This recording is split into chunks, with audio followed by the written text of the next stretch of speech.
But I'm going to show you guys in this magic wall animation what can happen to you. You all may remember last year, I actually went on a Project Unhealthy. In 5 days, I gained 8 pounds. In 5 days, I actually became hypertensive, developed high blood pressure. I don't even want to know what was going on inside my body. America, listen up. This is what you're doing to yourself. I did it for 5 days. I felt miserable. I gained weight. I put my body in jeopardy, and it wasn't worth it. And you know what? I'm never going to do it again.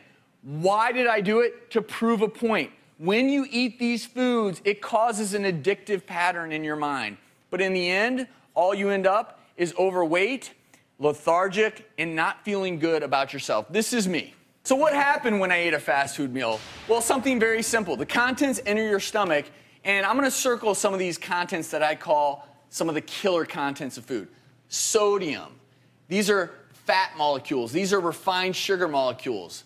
No big deal, right?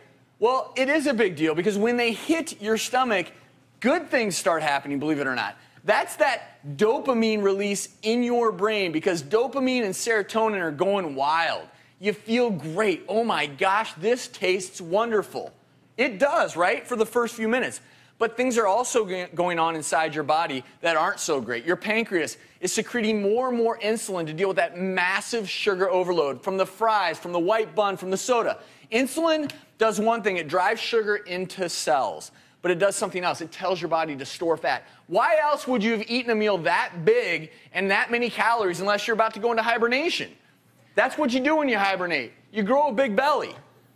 That fat that you see here, those fat cells actually grow in size. They start to secrete even more toxic substances, leading to heart disease, diabetes, and so many other things. All that sodium causes your blood pressure to go up, so your heart's beating twice as fast against twice as much resistance. And in your brain, you no longer are releasing dopamine, but instead, your brain is signaling you to release cortisol. Cortisol is a chronic stress hormone that ironically tells you to store even more fat. And last, but certainly not least, what isn't going on in my brain right now? I'm 30 minutes after my meal. There's no more dopamine. There's no more serotonin. I'm lethargic. I feel unhappy. I don't feel good about myself. And that is why when you first eat a fast food meal, you feel great. And 30 minutes later, you feel terrible. Oh, yeah. Kim. Yes. After everything you have heard here today, would you be willing to try to make some changes? Yes. Wow. I'm going to give you a copy of this book, The Lean Belly Prescription. The reason I'm going to do it is because this has foods in it that taste great, that are also good for you. Okay, thank you. Thank you, Kim, for being such a Thank great you. sport.